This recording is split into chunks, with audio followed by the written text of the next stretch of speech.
Welcome to Inside the 18. I'm Michael Magid, live from Hollywood, California.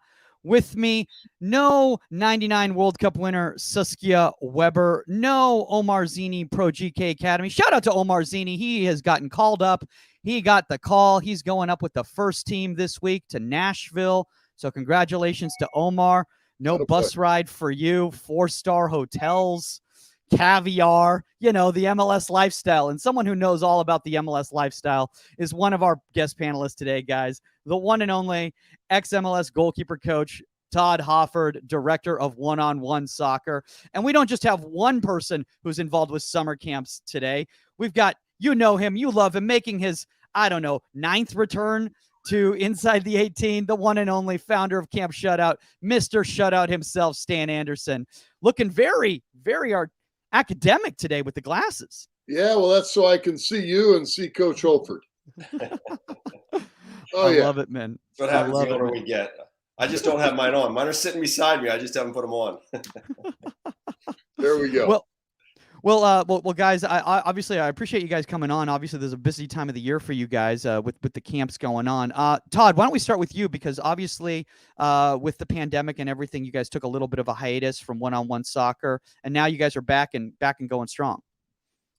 Yeah, this is our 29th year of doing these, but the last 2 years we haven't had an overnight. So. And it's especially exciting for me because obviously during my time in MLS at Real Salt Lake, there was 4 years previous to our last one that I wasn't even physically there. So this is the first time in about 6 years that I'm physically going to be at one of my programs as opposed to, a virtual. So I'm super, super excited, looking forward to it.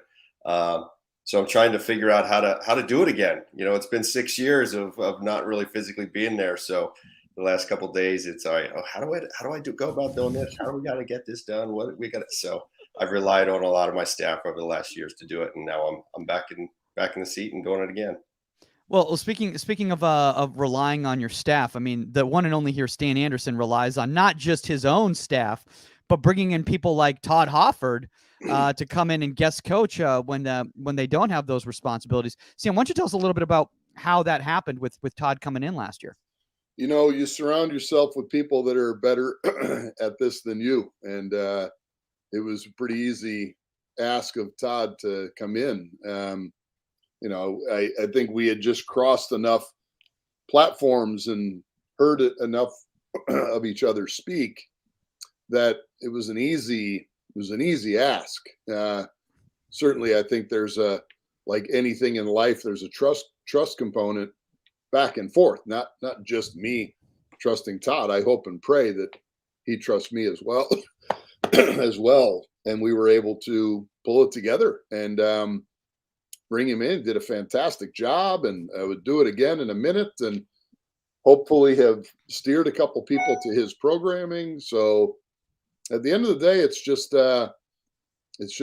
being a little bit of like mind, but also of different mind, but a trust element, and the guy's quality. So, how do you lose? How do you lose when you align with somebody like that?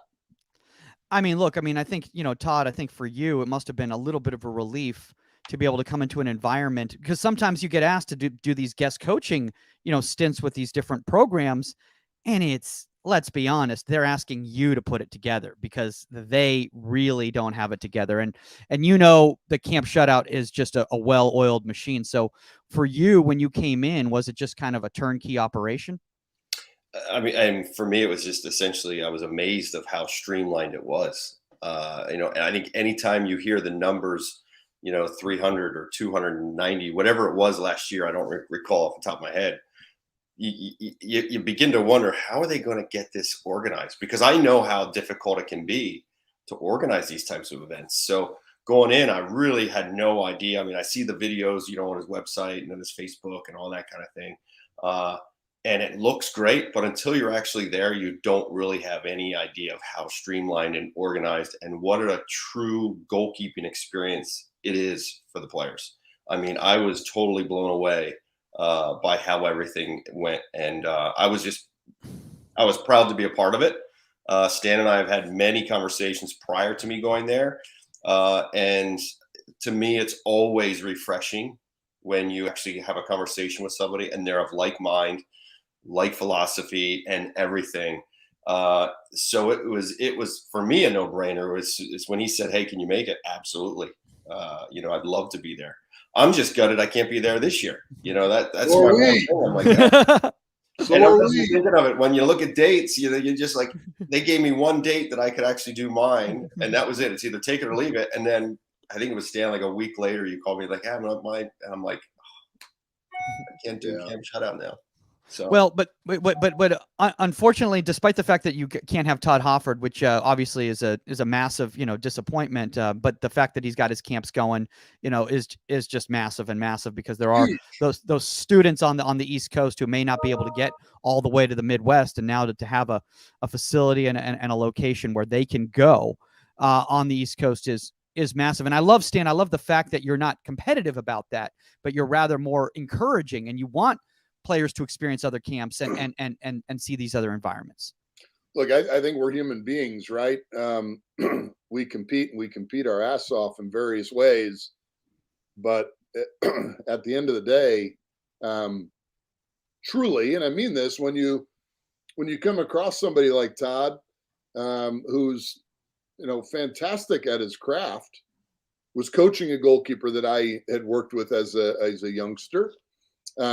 And so, you just talk, you have some conversations, and, things go positive, which is awesome. And Utah, I'd love to have you there as well. But at the end of the day, there are people you come across and that maybe they're more egocentric, mm-hmm. and you don't really have an interest in having them in all honesty. I hope and pray that we are very player driven. We want the best people there, but those people that want to deliver to the goalkeeper that's in attendance. And it's not the me show. So at the end of the day, look, Todd's like at the top of that list. I mean, if we have a camp next year, and let's hope that happens, I'll be asking Todd again, and I'll be asking Todd again, and I'll be asking Todd again. And that's an easy thing to do. But that is not the case for everybody you come across in any aspect of life. So we haven't cornered the market in goalkeeping, but in any aspect of life. Well, Todd, one of the cool things that I've seen in regards to your entire career as you progress, not just in working as a professional coach, but also, working at the youth level and the college level, is that you have brought in different people from different walks of life and different environments, to work with your players, and never went, well, if they didn't come through one-on-one soccer, then I don't want them in my program. Right. Yeah. And I think that's where Stan and I are very, very similar. We want good, solid goalkeeper coaches that are, going to, be in our programs and help the players, but it's all about being a good person as well. I mean, we just had our Zoom call last night with 110 goalkeepers that are going to be in our program next week, and their parents, and basically doing an intro of kind of what we do and how we do it. And, one of the things that I really stress, it's not just about goalkeeping. It's also about, we want to train you to be and educate you to be a good person. It's say please, say thank you. If you see a piece of trash laying around, pick it up, put it in the trash can. Just be a good person. And that for me is huge. And it doesn't matter if you're a camper or if you're a staff member. Those are the attributes that I'm going to look for, to whether it be on my staff or help a young individual. And when you get those kids that do that, you have no problem whatsoever helping them every time they ask you for something. In any phase, right? In any phase. Absolutely, Coach. Yeah. And speaking of that right now, while we talk about an image right here, man, I mean, you're taking the Stan Anderson book of posting all the people in the fine professional game that you've been associated with. And shout out to Stan. Stan, honestly, I don't think a lot of people recognize the fact that, they say, oh, what a big camp. It must be, a more of a rec type situation. No, we're talking about, former professionals have gone to these camps, very high level goalkeepers on the Division I national pool, scale, the youth level, who consistently go to these camps year after year. And then there's got to be a reason for that, We hope so. I mean, I'm just striving to to hold my my hat like Todd has here with these guys. This is fantastic. I I think we all want a committed goalkeeper to come in to train and work.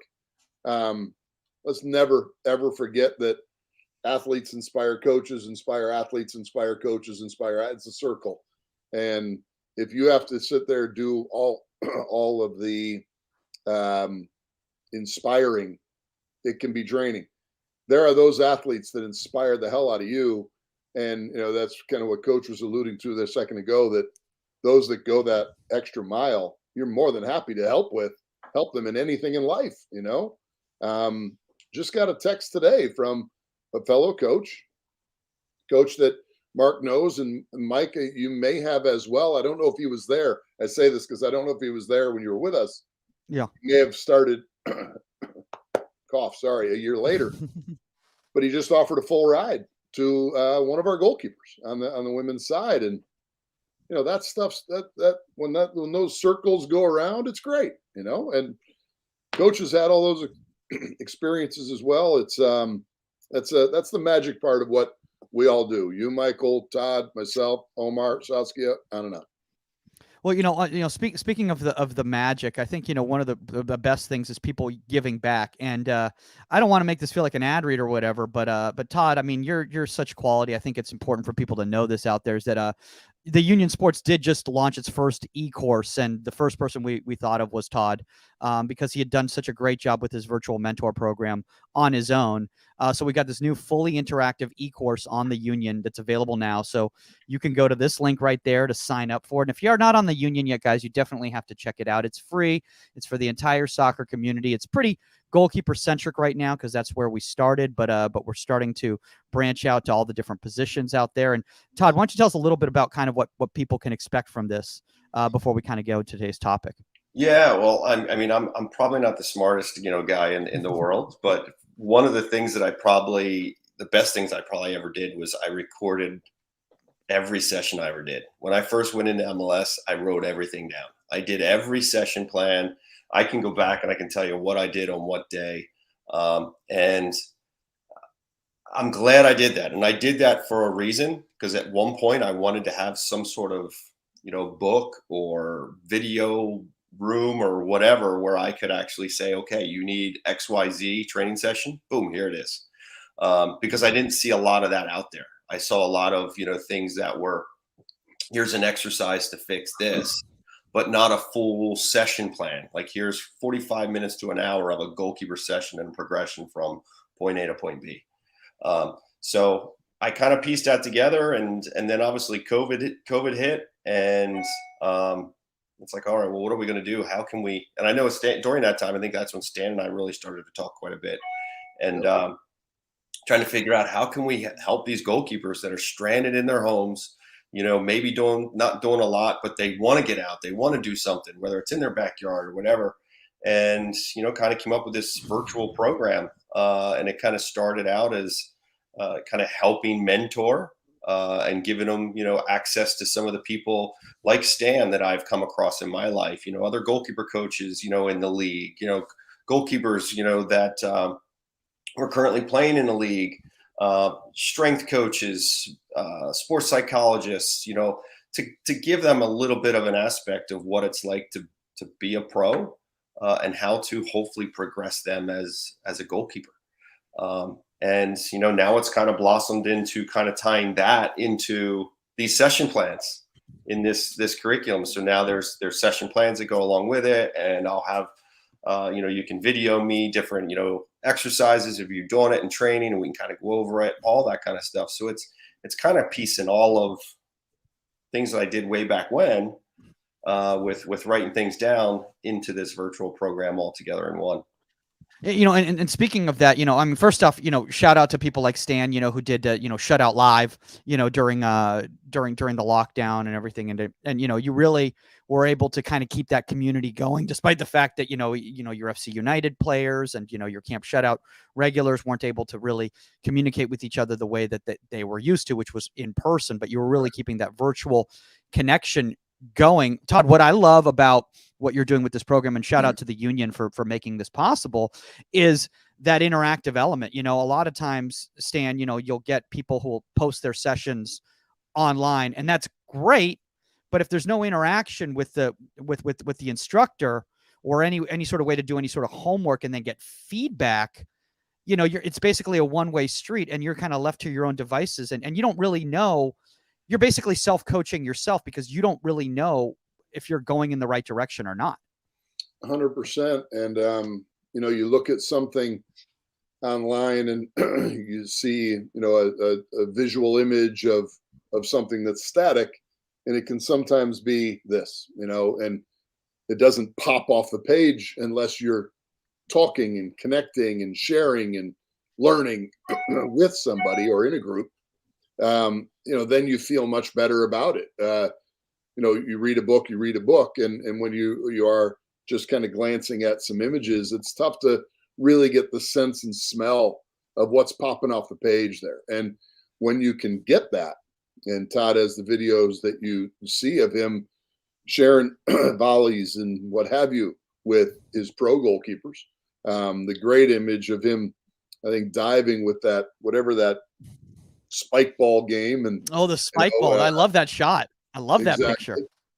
Now stuff's popping off the page for you, and it makes it much more livable, breathable, etc. And I think Todd's done a fantastic job of that. I can't remember my first session, session from 8 years ago, let alone yesterday. So good on you, Todd.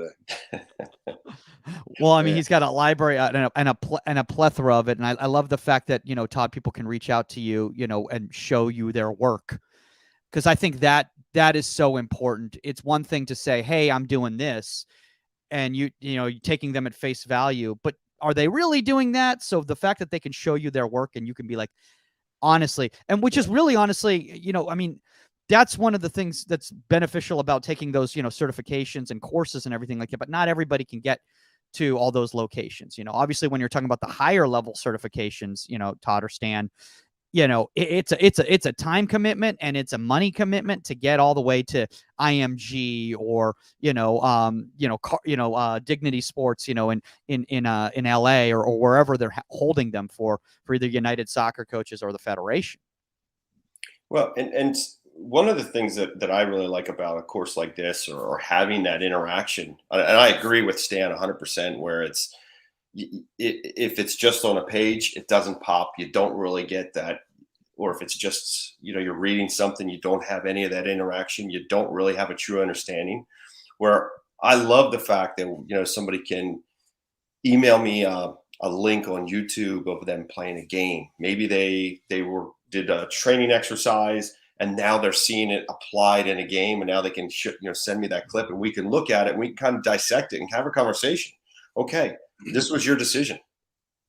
Was it a good decision? Was it a bad decision? Was there something else that maybe you could have done?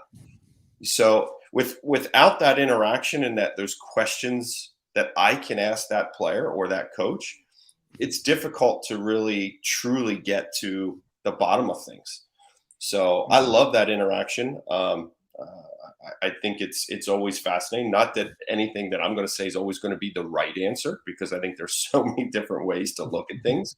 I'm going to look at something probably different than Stan's going to look at it, maybe, and the different you're going to look at it. And I think that's the beauty of our sport and our position. There's so many different ways that you can look at things. Well, I mean, I think that I love that interaction. Well, I mean, speaking of that, I think that's a great segue in today's topic, guys. And today's topic is, camp collaborations, and it's going to be a big show preview as well. Plus, we're going to talk a little bit about one-on-one. Although I don't have 45 minutes of video footage of the last one-on-one soccer like I have of Stan. And shout out to Touche for providing all that content. I mean, the surround legend. yourself with people smarter than you, and Tuchinski's smarter than me. That's what I got to do. I got to follow Stan's lead and do a much better job of that. I really do. Yeah, you got to find former campers that are really into that stuff and bring them on board. Stan, what do we mean by camp collaborations? Well, it can be a tricky deal, Mike. It really can. You've really got to do a little bit of research and vetting before you take a deep dive. I have no issue whatsoever in doing something like that with Todd. But there are plenty of other programs out there that I would be very hesitant, or I would say, I appreciate it, but I don't think this will work. Because philosophically, what we do is, generally unique, how we maybe deliver the content. I'm not a big believer in really hitting the ground all day, every day. And I just don't think that that's what a goalkeeper needs. I think you have so many hits to the floor, just like a running back has so many tackles in their body. The game it calls for the ball at the boot and so many other things that I'll spend more time on that. So if others want to go the other route, then, maybe that's a time to go, not so much. I don't necessarily think that this would be good. There are certain, for instance, it's a little bit different, but there are certain brands when that brand wants to work with you, their motives are different. They just want the database, and you're like, I'm more interested in helping the goalkeeper, and than necessarily turning it over to you, and then something over to you. Anybody, whether you have 20 kids or 200 kids, whatever, it doesn't matter. But it's the same thing when you work when you're working with somebody. When we do our road shows, John Clark, fantastic dude. The ego just isn't there. He wants to help. Eric Weiberg just wants to help. These are not things where, again, full disclosure type stuff. This is not me all of a sudden finding somebody who might have a lesser personality, and I go in and we go, oh, we're doing 80-20 then, with all profits and everything. These are 50-50 ventures. Just go in and let's make it work, and then split everything at the end. Hire the right people, do the right thing, and just go. And so when those things happen, Sean Phillips in Chicago and Jameson in Madison, it's fantastic. And other people have asked, and we'll maybe do them at some point. There's only so much time in the year to do. If Todd were to ask, it'd be something where I'd go, hell yeah, and I would hope vice versa, because you just know the quality, what you're gonna get, even if there might be a point where there's some pretty heavy discussion, there'll be some fair discussion, and not a real big ego coming into the room. And I hope I'm not looked at that way if this conversation was had without me here and someone else talking and whatever and saying. I hope that they would never say. Well, that. I mean, you'd be tuning in, so you'd probably keep our mouth shut. But, you know that. Hey guys, but I just think it's a big deal, but it's not the most massive deal, in the sense that you can get through a vetting pretty quick to find out who you really want to work with and what their motives are. So Mike, I'm going to give you a big scoop here. Okay. So because Stan has asked me to ask, so Stan, when are we going to collaborate here in the East Coast and do a game shutout and one-on-one goalkeeping? Yes, let's do it in 23. So there you go. So that's the start of it right now. We're going to do something together. So it's this is the whole reason that Stan agreed to be on this podcast today. Just for that reason, reason right there. So inside the 18's got the scoop. That makes my teeth seem whiter. I do want to ask you this, Todd, in regards to from the camp collaborations thing, and Stan saying about not always seeing eye to eye.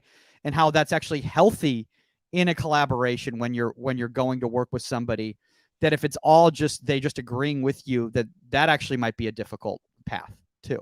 Yeah, I don't think in anything in life you want somebody just to always say yes every time you have a conversation and you agree on everything. I think it's very healthy to have discussions and open dialogue. And there's been many people along the way. And I'm sure if Stan and I were to talk about certain elements of goalkeeping, I'm sure we would probably disagree, but we would have a healthy conversation about it on whatever aspect that is.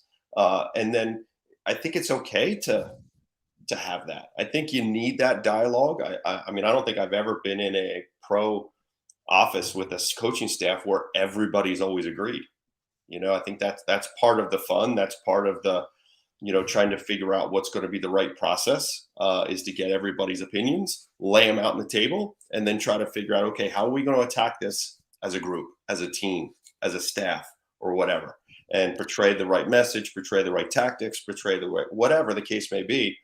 That, I think, is just a healthy way to live your life. I would never want to be in a situation in any part of my life where everybody's saying yes all the time.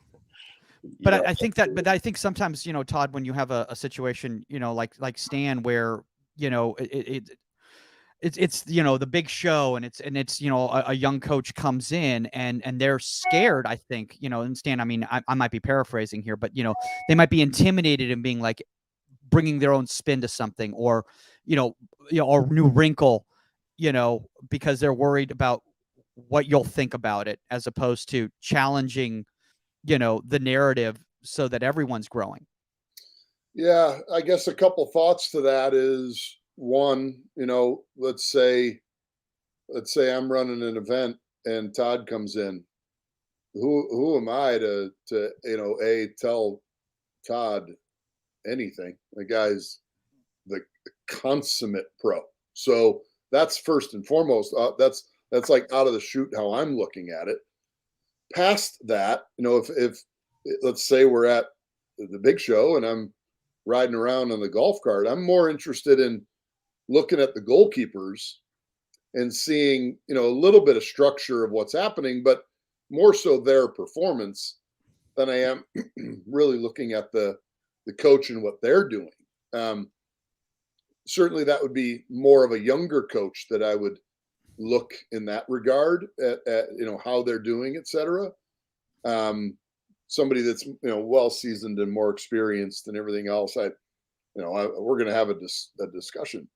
When Sarky and I met, for instance, and I really enjoy Sarky because he shares goalkeeping.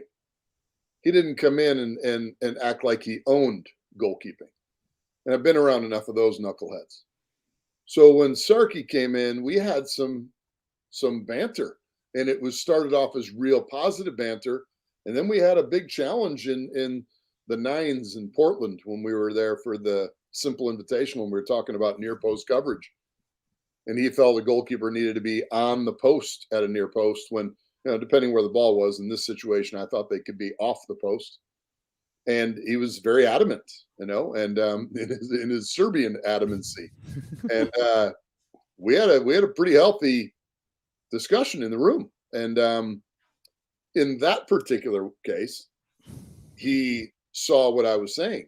At other times that we talk, I saw what he was saying. But it was always healthy. It was always good. It wasn't one-upsmanship, and this is a guy who was a world champion. So I went into the mindset of, I'm just going to try to learn as much as I can from him. And so fortunately, he'll be back with us. And again, you just try to get yourself around people that are fantastic at their craft, and you don't have to do a lot of management with them. For us, you teach the topic. You don't teach Stan Anderson's way or Camp Shutout way. So when Todd was with us, it was diving, teach diving. However you want to teach diving.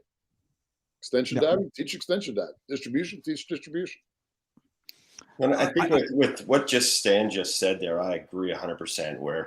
And that's one of the things that I looked forward to last year, and I look forward to again next week with my staff. We bring in people that we know and trust, and we don't have to worry about them. But I'll go around next week because I'm not going to be in every session. I'm going to kind of be going from group to group to group to group, kind of like what Stan does at Camp Shutout.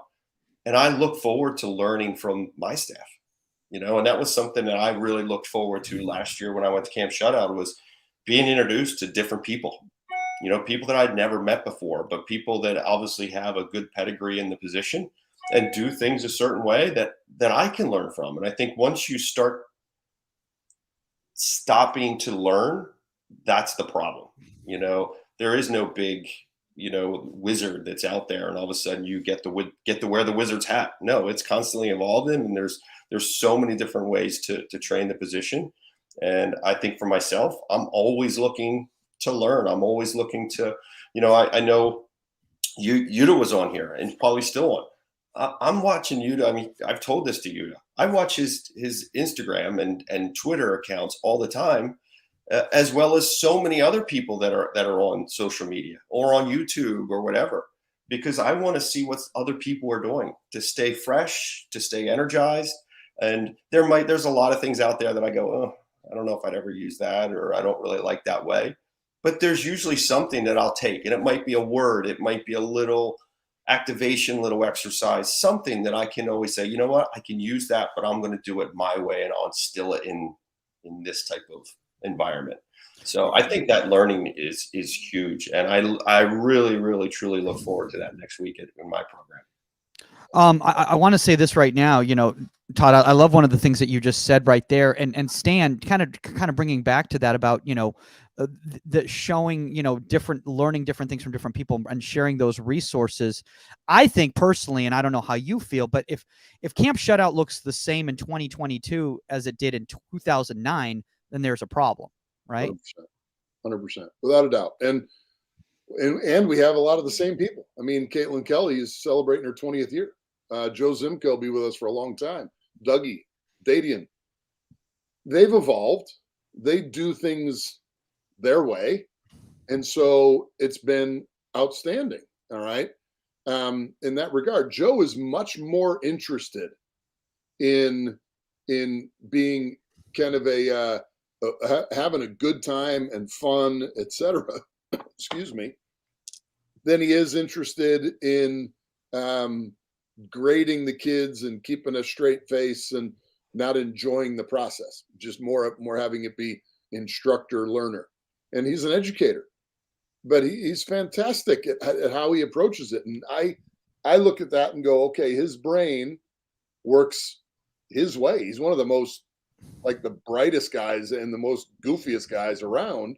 The guy's a nut, but he's fantastic in how he connects, what he's able to do. It's ridiculous. Caitlin is much more stoic and laughing all the time and whatever. And I could go through the staff, and Dougie tries to keep it straight laced, and he knows his strengths. We all need to evolve, and so the game, for instance. Todd's a young guy, so I'm the older guy in the sense that I used to be able to pick up the back pass 1,000 times a game if I wanted. You obviously can't do that anymore, and so you have to evolve. And so we did, and a lot more of our time is spent on distribution and playing out of the back. Just has to be, And I'm just sharing a little bit of the kind of just the moments here from Camp Shutout. So before the show started, Stan, we were playing a whole little highlight reel, that Tusha put together of Camp Shutout. I think it was of 5 days of a big show. And I mean, as you guys are all seeing kind of right here, and Todd, I'm sure your environment's very similar in the regards to the fact is like the number of people, and look at that, the slip and slide right there. That's a very basic goalkeeping activity right there. Exactly. We all do that. But I love what you said there, Stan, in regards to Joe, because Todd, when you're looking to bring in staff, it's not necessarily to bring in somebody that is already got something that you already have at the camp. It's about bringing somebody in that brings something different to the camp than you already have. Yeah, and I think a lot of that's personality. You have to have personalities. The last thing that I want to have one of our staff members is somebody that just is either there to collect a paycheck, all right, or can't communicate or doesn't want to communicate to players, not only on the field, but off the field, because that's a huge piece. We're all human. And that for me and my program, and I know Stan's the same way. We want that connection. We want to bring in people that are going to bring in a different personality and have a different way to connect with the individual players. And some of that's youth. I mean, I'm 50 years old. The way I go about my business, and Stan's the same way. We're that older generation. I want to have some of that new energy, energized that youth, the people who are heavily involved in social media. Because one, I want to learn. I want to learn what that is and how that is. But they bring in a whole new energized feel to the program. And those are the types, and I want a lot of those different types of personalities, engaging, so to speak, in our program. And I know Stan's exactly the same way, because I saw it firsthand. Yeah. I want to talk about this, Stan, you were talking about the joy that Joe was bringing and, the way that he does it. I think, one of the biggest problems that a coach can make is when they go into an environment like a camp, and they try to be like the camp as opposed to be themselves. So they go, oh, this is what Camp Shutout's all about, or one-on-one soccer is all about. So I have to be a Todd Hoffard, or I have to be a Stan Anderson. And then you go, that's not why I hired you and brought you here, right? I brought you here because you're Joe Zimka. That's why I brought you here. Right. It's so true. To go back real quick, Kitchell and I fought often about various things, and but we always knew that we cared for each other, and we would look out for each other. I mean, he worked with me. I wouldn't say he worked for me. I think that's a big difference as well. And I hope that our collaboration at our programming is working with, at the end of the day, it's massively important that whoever you do bring in, they are just going to be themselves, 100% themselves. And yeah, you don't need Joe to be KK, and you don't need Dadian to be Kitchell, or Kitchell to be Dadian. When Todd came in, be yourself. What I hope to do when we do bring somebody in this year, Cody Lorendy joins us, and I want Cody to be himself, because it can be a little intimidating. If I went to Todd's next year and met all his staff, I know for a fact that I'm not the best at getting into that group and being right away kind of that guy. I kind of sense it out and smell it out, if you will, not out of any disrespect, because I just don't know everybody yet. Todd and I got to know each other via phone calls and Zoom calls and everything else, and similar to Sarkey. At the end of the day, I think that the process is big, but people just need to be themselves. And I expect Cody will be the same. He's got kind of that larger than life mentality. And so I hope that that's all he does and how he does it, and not anything different. And no one's going to, if anybody does judge him or gauge him or whatever, I'll say, get out of the room, because that's just it's not how it works, man. It's just not how it works. And by the way, I just want to give a shout out to Cody Lorendy, because, for those of you guys out there who maybe from watching around the world who might not be familiar with Cody, he had a very, very solid professional career here in the United States. I believe he was a Puerto Rico international as well, too. So shout out to him, and what he's giving back now off the field is just absolutely fantastic, whether it's as a coach or as in helping, find playing opportunities for other players out there. I think it's just really phenomenal. And you guys should really look into his story, because of some of the struggles he had with the mental health aspect, because of a lot of the physical issues that he had throughout his career. So what a resource to have at camp for especially a lot of these older goalkeepers getting ready for, the high level collegiate career or young professional career. One real quick thing in that regard, this year, Todd would have been great at this.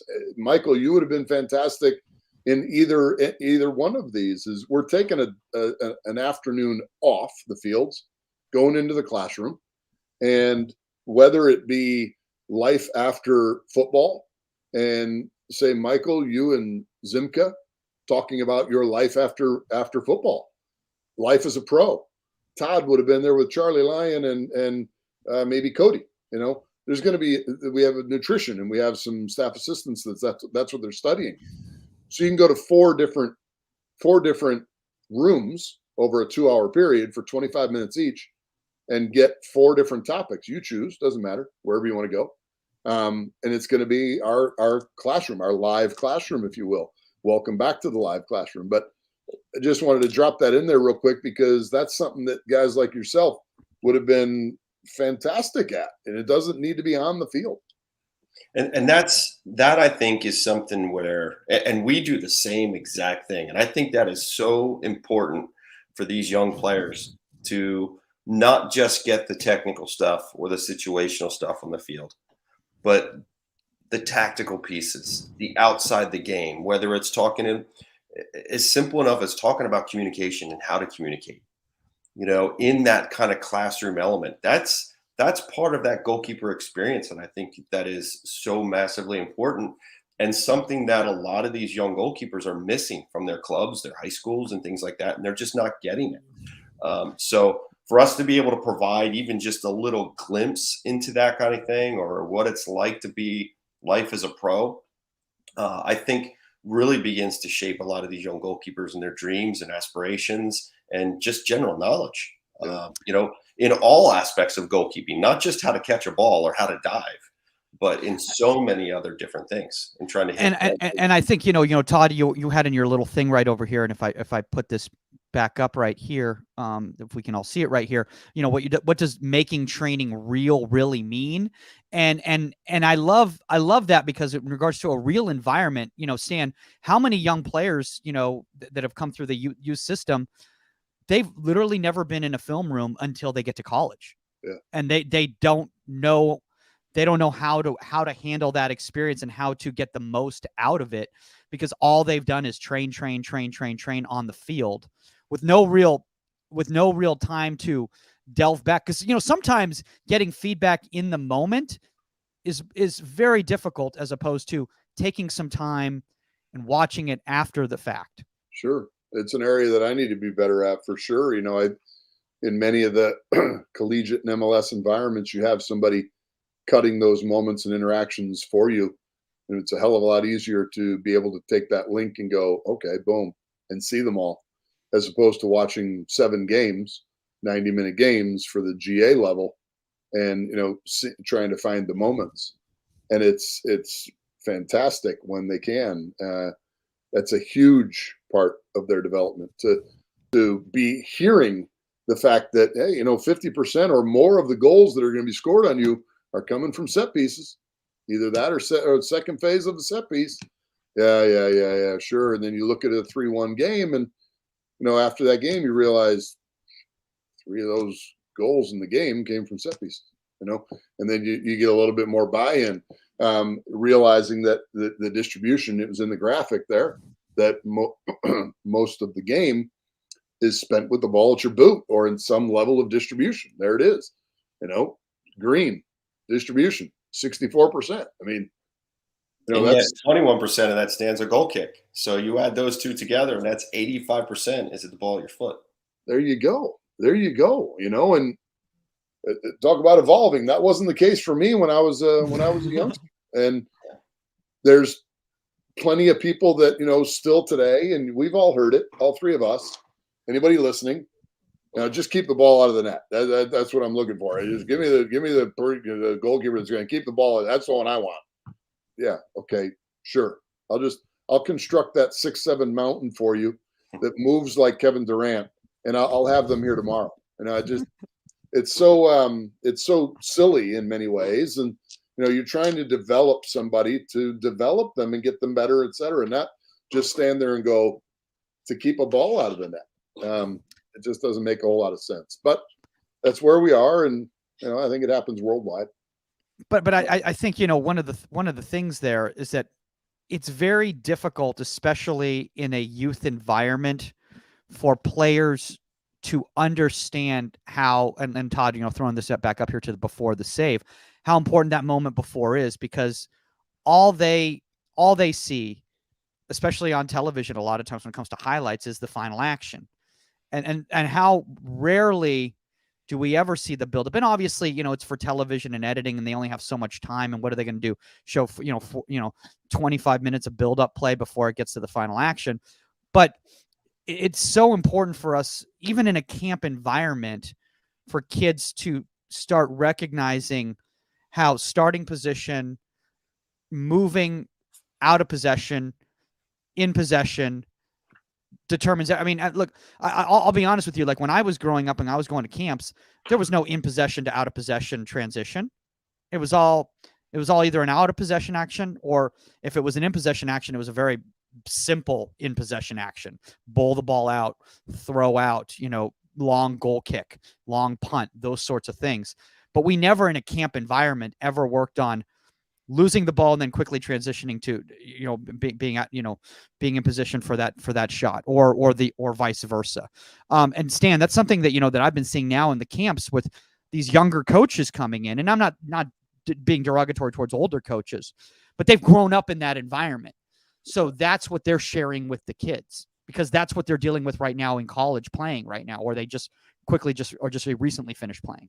Sure. And I think it's great when you getting younger coaches involved is massive. One of the benefits of having a high line, for instance, and playing higher and being one of 11 as opposed to the guy hanging out near the penalty or maybe even inside the goalkeeper box, is when you lose the ball and it's an out of possession moment now, as we talk about that topic, there's only 2 out of 3 areas that they can attack you if you have a high line, because they're generally not going to go up the middle right where you are. So now they only really have options to go wide over the top. Maybe they'll split the seam. But, something as simple as that really turns into a tactical decision, not just, oh, I'm there because it's sexy, or oh, I'm there because the coach said to be there. You're there because you're actually now preventing, as I took from Todd last year, you're preventing an opportunity before it becomes an opportunity. And so you're problem solving beforehand. And yes, young coaches are bringing even more and more and more of that in. And, that's where you get, a clown like Kitchell, who's young and in Phoenix and doing a great job. He's somebody that's like immersed, I mean, that's his dizzle is GK all day, every day. And, that's the type of stuff that he delivers. Jackie Portingo with him as well. They do quality stuff like that. And those moments are massive moments. And look, any coach would love to be at the position that Todd was able to get to and work at that level where you are then going over video and sitting in a room. And, I think, and I've been there for a short period of time, you look for a second every once in a while and you pinch yourself like, shoot, man, we're working right now with some of the best of the best. We're gonna be going against some of the best this weekend, that are recognized maybe globally in some cases, but certainly across our fine land. And that's when it gets to a different level of exciting as well. Absolutely. I want to shift gears a little bit right here, and I want to show, because I think one of the things that we need to recognize when it comes to a camp environment is that we need to be able to make sure that the players, the young players, I didn't want to call them kids, the young goalkeepers, don't burn out the first couple days. And Stan, I think you guys do a really good job in regards to, and Todd, I know you do too. I just happen to have Stan's itinerary right here. And I want to kind of share this here and everything in regards to how you don't burn them out day 1, day 2. You try to balance everything out. So Stan, why don't you kind of walk us through kind of the method to the madness of the big show and how you do everything? Sure. I mean, if we were to look at this day right here, you're basically leaving 3 till 5 available for your registration and what have you, getting everybody sorted, getting them through, having them make sure that they've got their hotel room and everything else. Then we get out and we do our demo and our eval. And if Todd remembers, and Michael, I know you were there as well, that Dougie does a great job with that. Make sure that we can get enough kids through over a 90-minute window. There's really not much coaching that night. It's an eval. Just like when kids go to an ID camp. You know, they think they're going to be coached for 12 hours. They're going to be ID'd. You know, and our first night, hey, your job is to come in and have a larger than life personality and show that you're the business. And so that happens in that window of evaluation. In our staff demo, we do that on purpose that night, so kids can see that, you know, the people that are going to help you this week can do it. First of all, you know, not everybody has to. We all get to a point where we can't do it anymore. But those that can, the expectation is you show, you know, a high work rate, that what you're going to do every day in your club or your college. So that's the staff demo, and then our kids basically are ID'd. Once we get into, you know, the lights out, or you know, that's a little early on the Sunday. It's technically 10:30. They'll come back, and that first night, and they'll have about 3.5 hours to acclimate, get to know one another, sit in the hallway, sit in the convention center, whatever, you know, and get amongst it. Just kind of mix around, shop over at Joe's place with some shirts, whatever it is they want to do, understanding that come Monday, you're going to have about, you know, 4 to 6 hours of training. It depends if you want to include the activation and the warm up and our cool downs and everything. At the end of the day, that's what's going to happen. And, you know, the encouragement is, all right, after 10:30, you rest, you recover. You know, I'm glad that we go 7/10 of a mile back to a hotel, because they don't want to go back out on the field in that break and train more, which is so unnecessary and wrong. Rest and recover. And then, you know, we get into afternoons, we get into evenings, we get into a pattern, and then we start getting into games at the end of the week. And, you know, slowly but surely we mix our technical early, nothing different than, you know, what Todd would do. And then you add the tactical later. And, you know, people wonder how we can do that without any field players. And we can do it in many different ways, probably 1,000 ways. You know, we don't make the game and they don't make the game. I think forwards can make the game. We save the game, support the game, but we can play plenty of games or game-like situations that are going to put us into tough spots. We can strike a ball. So at the end of the day, it's we don't have to have them to get out of them and out of us what we need in order to have a vibrant learning experience.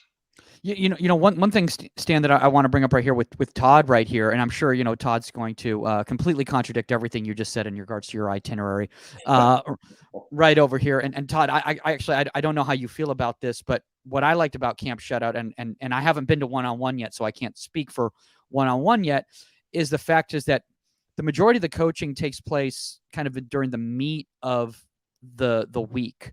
And like Stan said at the beginning, it's more of an acclimation period. Then it's the meat of the coaching.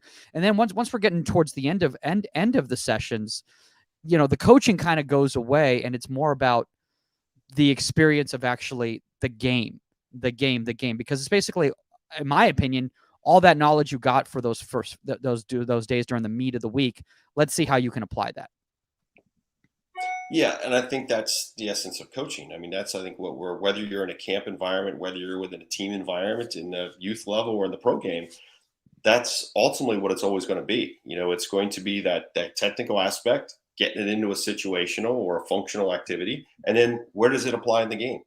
You know, and how do you bring that out of it? So I think that's the way it should be. I think gone are the days where it's, okay, here's diving, for example, and we're just going to just dive and repetition of, and I think, yes, you need an element of that, but you've got to be able, kids are savvy these days, and they understand, and they're getting exposed to a lot more different things, whether it's on YouTube or whatever, and they're seeing a lot of things that you've got to be able to adapt and take that technical piece and show and describe where that is functionally within the game, put it on an exercise, and then have that game realistic type of experience. And I think that's what Stan does a really, really great job of, kind of front loading a little bit of that technical side. And then it builds to the point where they're playing a lot of games, whether it's goalie wars, and say what you want about goalie wars. We all love it. It's not a real game, a soccer game, 11v11, but there's so many elements within the game that are in that specific game. Decisions, distribution, shot stopping. It's a little microcosm of the big 11v11 game. Yeah. And there's so many different activities that you can build off of that. And we do the same sort of thing. And the one thing that we, I think, do a really good job is, yes, we have, just like Stan, where, you want to cover X, Y, and Z on a Monday. You want to cover X, Y, and Z on Tuesday. But we're very free flowing. Weather plays into it. If we might say we want to do, a diving day on Tuesday morning, and we walk out Tuesday morning and it's 105 degrees, 100% humidity, the last thing those kids want to be doing is getting up and getting down, getting up and getting down. Right. We basically try to look at the kids, evaluate the kids. Where are That's they? why you got to do a one-on-one in California. You won't have to deal with that. That's the weather's literally the same every day. So. Yeah, well, unfortunately, we don't have the San Diego climate here. So, San Diego. But I always look the week I'm doing camp. All right, what day is it going to rain? And hopefully, there's a day that's going to rain, because that's the day I want to do breakaways, one-on-ones, and things like that. And all of a sudden, you might see a rainstorm coming in the afternoon. Guys, we're switching gears. We're not doing this session. We're doing this one. But I think you've got to have that kind of free-flowing read on all the players, because they might all of a sudden on day two be just physically and mentally spent. And you've got to have that ability to tap into that, switch gears without them ever really even knowing. Yeah. Speaking of that, Todd, I want to ask Stan here, because you're talking about free flowing and changing things up. A lot of people are unfamiliar with the fact that, there are different groups at Camp Shutout, but it's not just different groups. There's also different ages as well, too. And I think one of the difficulties I've seen in a lot of camps is that the curriculum is geared very much towards the advanced goalkeeper at the top, and they just use the same curriculum for the little guys. Yeah. Now, I know you try to do a really good job in regards to finding the right coaches for working with those little ones, so that the environment matches the demands that they're dealing with at home. Yeah. And there's a little bit of magic there. Not that we've brought up that anybody does it, but I think there's a little bit of magic in the sense that I understand that we have a large amount of goalkeepers, and I'm very understanding of it, and I'm humbled by that. I appreciate it. I will never take that for granted. If we're going to bring somebody in, most of the time our thought process is, can you work with the advanced goalkeeper? Can you also work with the youth goalkeeper? Our numbers right now this year in our youth academy are about 100 kids that are ages 10 to 13.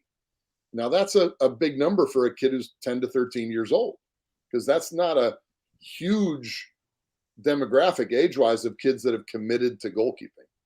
And then the 250 on top of that are the older goalkeepers. So a guy like Dougie, look, Dougie's the rarity for me. Dougie wants to work and does a good job with the older, advanced, usually further along goalkeeper. Dougie's been with me a long time. I understand Dougie's strengths and weaknesses. We all have them. At the end of the day, that's where Dougie does best. Dougie will spend his time there. Tony, my son, I guess right there, he's 24 years old, and he's going to be with the youth. He was with the youth his entire career. He'll be with other groups as well, but he'll be with the youth this year. You have to have that person that can do both. We do separate our curriculum from our youngsters into our olders. I think the biggest challenge we have is not the kids per se sometimes, but, and Todd, maybe you can speak to this as well, the mom or dad that is disappointed that their 13-year-old who's going into 8th grade, who should be in our youth academy, they should be in the advanced. I mean, they play with advanced all the time, and they're better. And I'm sitting there going, Marissa Bova was with us all the way through the youth, and my own son was all the way through the youth. And buckle fractures are a real deal, and concussions going down the wrong way are a real deal. And the pace of the shot coming at you and hitting you in the chest versus, somebody that's your age It's a real deal. And so, we are pretty firm on that. Fred Emmings came to us at 14 years old. Fortunately, Fred was entering into freshman year in high school because he signed a contract 6 months later or whatever it was with Minnesota, at a ridiculously young age. So, someone like that was fortunately going to be in advanced. But it is a different, it's a different animal. And what we do that, something that I haven't seen a lot of people do is we move kids up and down throughout the week. If you're good enough, off you go. If you're not good enough or you're struggling, down you go. There's not the roommate, I'm training with my roommate, or that's my teammate, I need to train with my teammate, or that's my friend, I need to train with my friend. Todd wants to drop Andrew Putna. What? Dad's going to call? You drop Andrew Putna. I love Andrew. That's why I say it. He drops Andrew Putna. I know. I was like, what? Geez, it was like this information that I didn't. Well, he's up there somewhere, Putna. But at the end of the day, I mean, that's just they need to face this as they go further along. And I would want my son or daughter to have Cody Lorendy tell them, look, you need to be better at this. And you do better than this, better than what you're doing today. You do that tomorrow. Hey, maybe Eric Klanowski sends you up. Maybe Joe Zimka sends you up. Maybe Caitlin Kelly sends you up, or whoever. I would hope and pray that you take words from people like that. Todd Hoffard has me going up to the top group. If I were a kid at 15 years old and Todd Hoffard told me I'm going up, shit, great, versus, well, my mom said I should go up. And I think you just brought up a really good point right there, Stan, in regards to, I mean, the whole reason that the parents, and I'm speaking to parents right now, the whole reason you're sending, your son or daughter, to an environment like this, Todd, is because you want your son or daughter to get real feedback, honest feedback, and be exposed to different goalkeepers from different areas, different coaches from different areas, and maybe it bursts their bubble a little bit. But if you ultimately want the best for your son or daughter, they need to know really where they stand. I agree with that. And it was one of the things that when I went to Camp Shutout that I truly loved about the going up and going down, because I'm a firm believer in the same thing. Our programs do the exact same. And it could be 5 minutes into one of our sessions. It can be the last 5 minutes. If a goalkeeper's not quite performing, we're pushing them up or pushing them down. It's because that's what's going to happen to them. And I think the goalkeepers or people in general that always struggle are the ones that are always being told how great they are. You need to have a little bit of that. You know what? Here's some adversity. Because I know Stan's been in these environments, whether you're in the pro game or with the regional staffs or the national team staffs that we've been involved in. You're going to test kids because you want to see the reaction. You want to see, okay, I'm going to put you in that group over there, whether it's a higher group or a lower group. I might just want to say, I want to see what that kid's made of. What are they going to do? How are they going to react if I put them in a lower group? Are they going to pout? Are they going to go, you know what? I'm going to prove them wrong. But that's kind of that testing that you want to see from a kid. All right, what are they going to get? Because that might be a trigger for them. They get, you know what? I don't want to go back down there. I know now I've got to push and push and push because I want to go there. I want to be in that group up there. So if you never put them in that environment, they're just going to kind of coast along and think they're just, they're the greatest thing since sliced bread. But in my opinion, you want to, and some of these kids might not ever be that person. They might be able to, and they might be just, well, that's fine. And they might be content with going down and be happy being with their friends. There's nothing wrong with that. Right. But we want to try to, see and test a little bit. Is that player going to push himself to get somewhere else? Can we motivate them a little bit? Can we push the buttons a little bit that maybe now we get that player to a level that maybe they didn't even know that they could get to? Just because we put them in a different group. And I think, Todd, you bringing up something really important right there. And Stan, I never even thought about this before, but I think as a parent out there, you need to know the why of why your child wants to attend the camp. Yeah. Why? What is the why? Is it because they want to hang out with their friends? Is it because they want to meet goalkeepers from around the world? Is it because they want to showcase themselves to coaches that are working there that may be in the collegiate environment, or what, and get honest feedback? Like, what is your why? Because if you know your why, you're going to get the best out of your experience. It's massively important. And if you can remember that for a second, because I want to touch on what Todd mentioned real quick. With Marissa Bova in her last year, Marissa Bova was like a unicorn. I mean, here is a 6'1", extremely athletic, fit, agile, phenomenal goalkeeper that was in our top group, and we dropped her down to group 3. It was like, this is a girl that like a month into her sophomore year had committed to Purdue. So she was like Purdue's property for like 6.5 years or something. I don't know, if not more. And so, and she was fantastic. And we have a relationship to this day, even though we dropped her in her final year with us because she just wasn't getting it done. And she's golden, and our relationship is golden. And then Matt Pzdrowski, to what Todd just said, we were contemplating recruiting Piz, the athletic. He's a friend of the program as well. And I put him in particular, it was me that put him with 4 kids that were really struggling in a team keeper wars situation to see how Piz would do. Would he lead them, or would he end up, kind of casting them off to the side and trying to do everything himself? So we put him in that situation, and he was an unbelievable leader. I think it's important that the kid knows their why.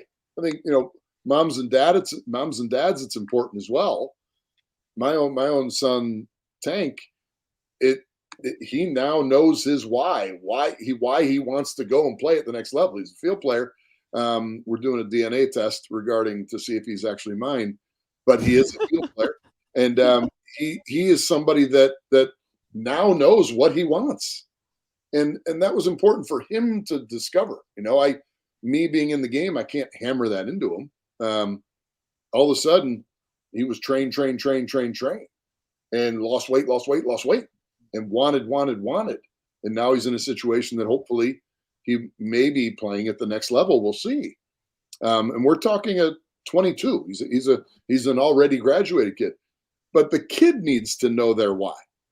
I think that's massively important. And I do think I hate to say it, but I do think some parents, they lose that. They think it's their why, or it's more important for them. And while that might be like trendy to say or whatever, I really do sometimes think parents just need to step back and go, what is it that you want? There's a family, I don't want to embarrass them, so I won't say their name. Their family is golden as it relates to how their kid has managed their career. That I won't even say if it's male or female, but that person has managed their career since they were 14 years old or younger in an absolutely golden way that they've let the kid do it. And it has been a fantastic journey. And when that happens, it's a beautiful thing. You can still have the relationship mom, dad, but the kid is in charge. And that's great when you can have that conversation of somebody comes up to Michael, somebody comes up to Todd and has that conversation after training that is like one-on-one, and it's mature, and they develop that. They don't just get that at 18. They develop that. And that's huge. Yeah. Well, and I think on top of that as well is, I think, and I'm 2 of us on this call are parents. Hopefully, Michael, you'll have that luxury at some point down the road. But I think that understanding that it's okay for your child to fail. And I think I encourage my kids to fail. Not that I want them to be failures. That's not what I'm saying. But I think we learn and grow as people when we fail, because we figure out pretty quickly to sink or swim, and that fight or flight, how am I going to react? And I think it's very, very healthy for in these camp environments, or whether in a team environment, whatever, to have your son or daughter fail a little bit or be in a pretty uncomfortable situation. I think that's huge for us as parents to be able to allow our children to do that and grow, as well as you're never entitled to everything. Just because you want to be in another group, just because you want to be a pro player, doesn't entitle you to be in another group or to be you have to earn it. And that's one thing that I'm always trying to instill, and in conversations that I know I'll have next week, with parents, when, I'm sure I'll get a phone call or an email. My son needs to be in this group, or my daughter needs to be in this group. Okay, well, when they show us they've earned it, we will reward it. And I truly am a believer in that. I don't want to name any names, but I've recently, in the last few years, dealt with a young goalkeeper that was coddled and told how great he was. And I tried to explain that we needed to, be a little bit firmer on him. And now he's in a situation where he's stuck, and he keeps harming himself in many, many different ways because he feels he should be treated one way. In reality, he should be in another, because he's not as good as he thinks he is or wants to be. Well, you've got to show it. You've got to earn it. You got to be a good pro. You got to kind of go through the grunt work, so to speak, and get to those points because you've earned it, not just because somebody's handed it to you. Because I think at the end of the day, when we all want to be rewarded, it's a lot more rewarding to ourselves when you truly earned it than somebody gave it to you. Yeah. The other side of coaching, and I don't mean to interrupt, Michael, but that all three of us here, both of us, both of you two and myself, that isn't really talked about much is, kind of what Todd was alluding to. But for me, my approach to a scenario like Coach just mentioned is that I'm going to go with that for like an instance or two, and then I'm done. That relationship then is done. It's severed.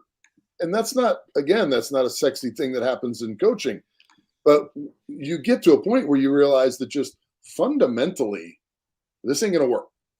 All right. There's too much time and energy and everything else spent on this that other people are going to lose out on some of that time or energy. And, you don't just walk away from it after one instance, but when it happens again and again, and I've been in that situation, not as high profile as Coach. But at the end of the day, I then go, okay, we're done, and it's pretty much irreparable at that point. But it's better than trying to repair it, knowing how that movie ends. I have a question about that, actually.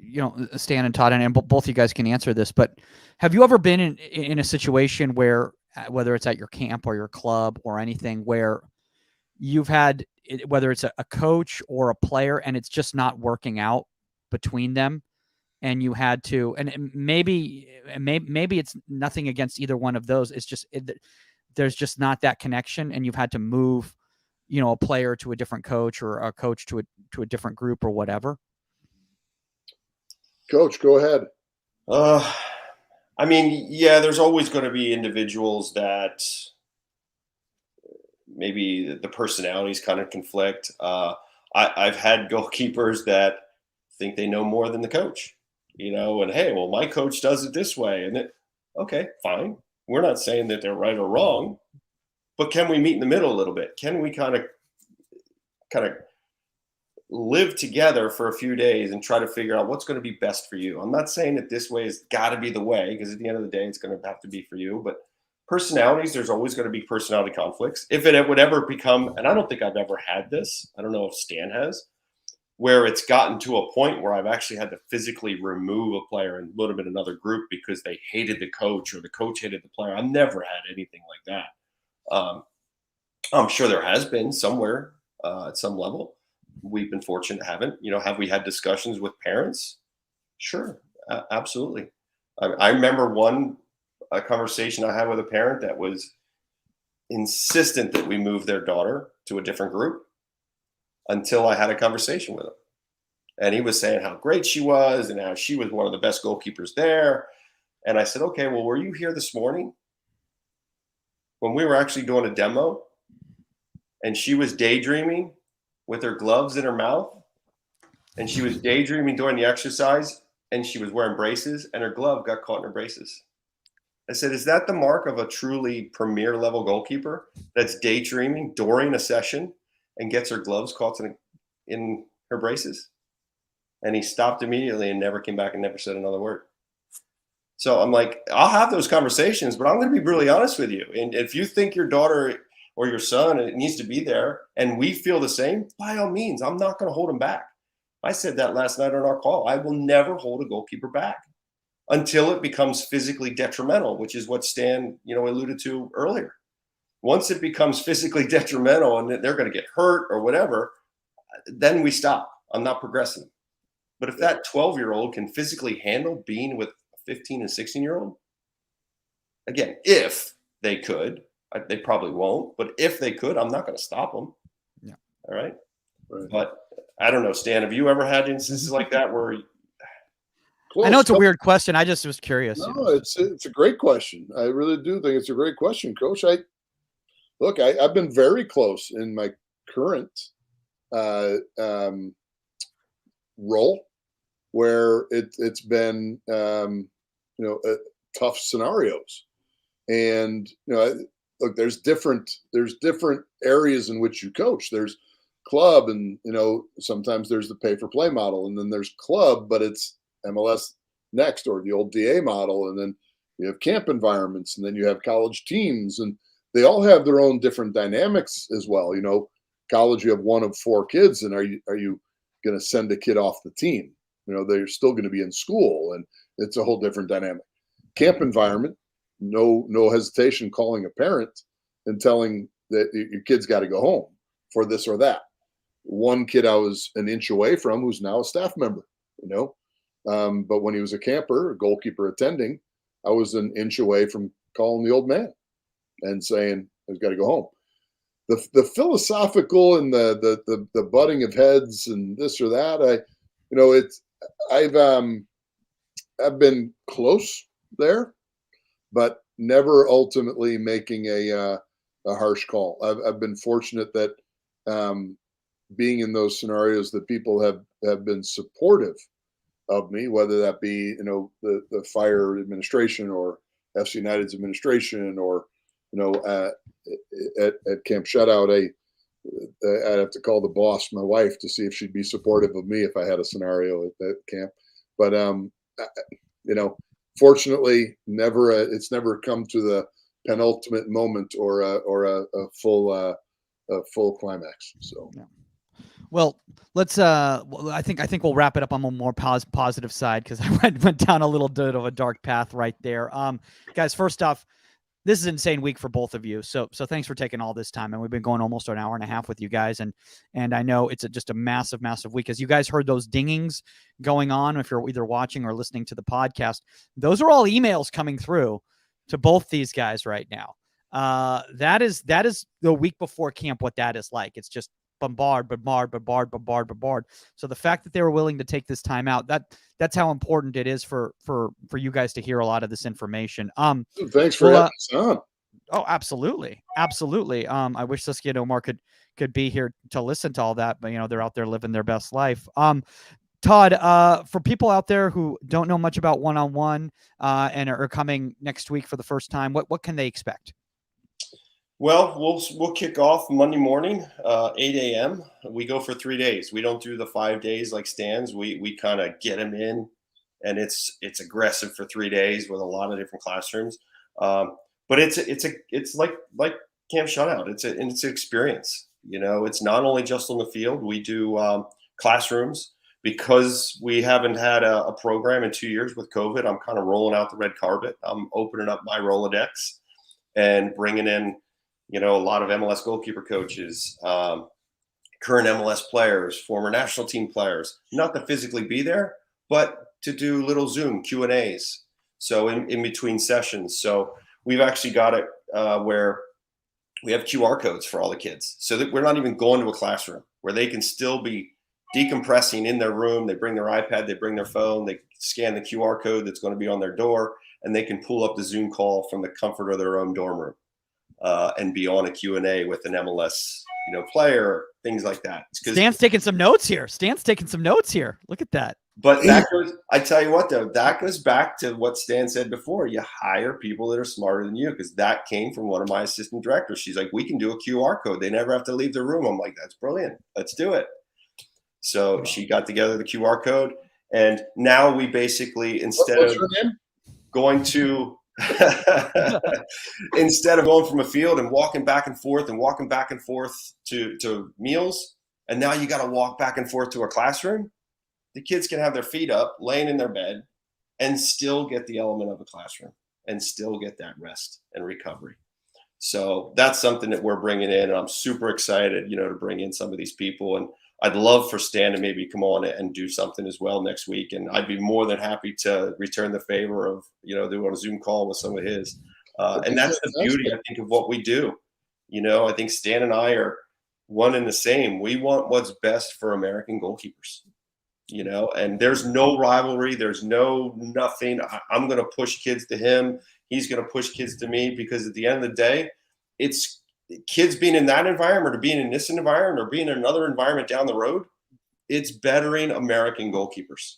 Yep. And we're hopefully going to improve the depth within not only the club environment, but it's going to filter up into our national teams as well. Because as we know, we desperately don't have that depth right now, and we truly need it.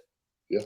Well, I want to say this, that if either of you guys need me to hop in on one of these things, I've got a microphone, I got a podcast set up, so feel free to call me up anytime if I'm at home and not on the field. Well, maybe for you and the Josie and I can't remember who else it was going to be with Josie on the life after football, meaning you Sure. with the podcast, Joe with his teaching. Yeah. I can't remember who the third was. And then Todd, Life as a Pro, possibly with you and Cody and Charlie and Klonowski. I don't know who all would be in that one in particular, but I may be doing that. I know we're pretty close to it, but I may be doing that. So no problem. Yeah, I enjoy those. Let us know. I mean, I think it could be a lot of fun out there. The cool thing is, next week there's just under 500 kids that are going to be trained goalkeepers. Yeah. Training next week. Yeah. That, to me, I don't care where they are. Yep. And that's just in 2 programs. Imagine what else is going around there. I mean, to me, that's awesome. That's development that we desperately need in this country if we're truly going to be a goalkeeping nation once again. Exactly. And I say that because I think there was a time where we were, and we've kind of lost that, and we need to gain that back.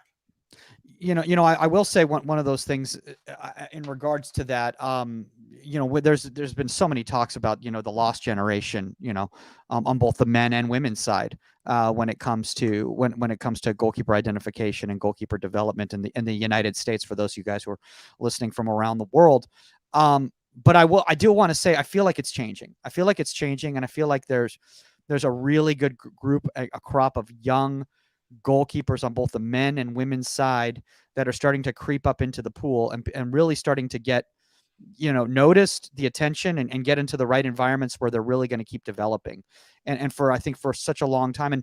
And there's a benefit to having very strong number ones in your national pool. There's also very big detriments because you can get very complacent for a long amount of time because you go, well, we got so-and-so for 20 years. Why do we need to worry about blah, blah, blah. And I know this is a conversation, but both of you two have had, with myself and with each other, I'm sure. So Matt Turner's our number one, but anyway. Well, you've heard it from Stan right over there in regards to his thoughts. I am going to try to play this, depending when this goes. I am going to try to play this entire podcast on a big screen at Camp Shutout during registration. Well, this that would make sense. I mean, I can send you the hard copy, and you can do that regardless of whether it's out or not. But this will be. I mean, the stream's staying up, and then the podcast goes up tomorrow. So, yeah, you'll be able to. That'd be great. You'll be able to do that right as they're walking through registration. Just love it. Have this up and yeah, I love it. And you got Todd's face, with his MLS background going on right there. Hey, couldn't do. Kids would be like, I'm glad he's not here this year. Not true. Not true. Stan, for anybody out there, maybe some people out there who are watching, who've maybe done the road shows, but they've never done to a big show. What can they expect for next week, and what should they what should they plan ahead for? Well, I hope that these things happen. I hope that they have an insane experience, that it's like immersion. Maybe they have not had that experience before. I don't know. We don't pre-screen our kids or anything yet. You don't have to have gone somewhere else so who's ever coming, we just hope they have an insane experience. Again, just deeply immersed. I will challenge our staff to deliver, because they're not showing up for the shirt. They're not showing up for the natural grass, which is huge. They're not showing up for the air conditioning in the hotel room. They're showing up because of Todd, because of Michael, because of Omar, because of Caitlin, because of Joe. I could go on. Dougie and CD and just on and on and on. Peter, blah, blah, blah, blah, blah.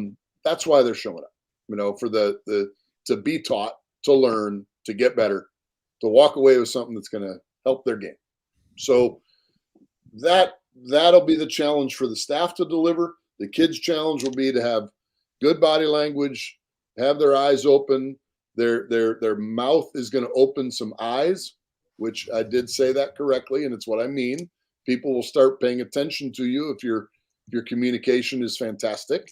And so that's what I expect, is kind of just a good working environment that will expose you to getting better. Yeah.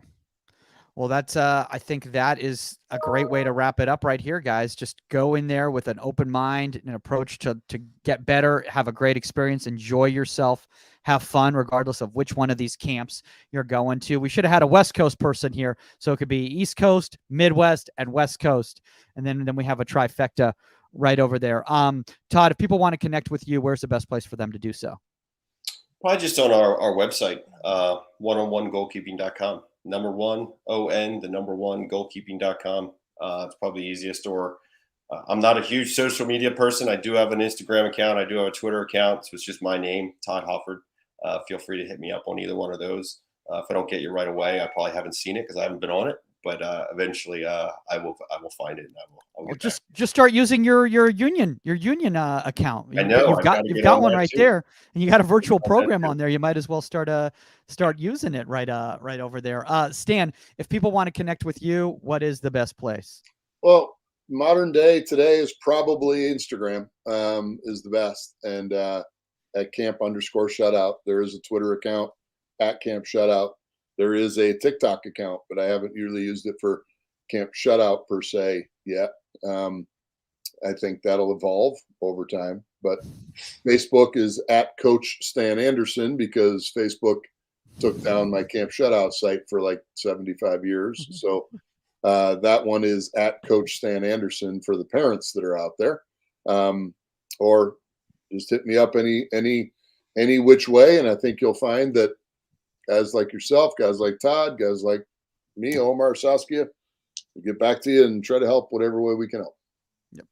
And obviously, guys, if you have a guest suggestion or topic suggestion, contact at insidethe18media.com or at Goalkeeper Podcast on all socials, including on the Union Sports, if you have not signed up already. If you want to reach out to me directly, best place is michaelmagidcomedy.com or at michaelmagid. Not a lot of soccer stuff there, more comedy related stuff, but Stan's speaking about, life after soccer, there's a representation right there of other things that you could be doing and utilizing your experiences on the soccer field to better the world in other ways too. Guys, I was going to say break a leg with next week's camp, but probably not the best turn of phrase. So best of luck with next week's camps, guys. That is all the time on Inside the 18, and we are out. Have fun next week, guys. Later. Hey.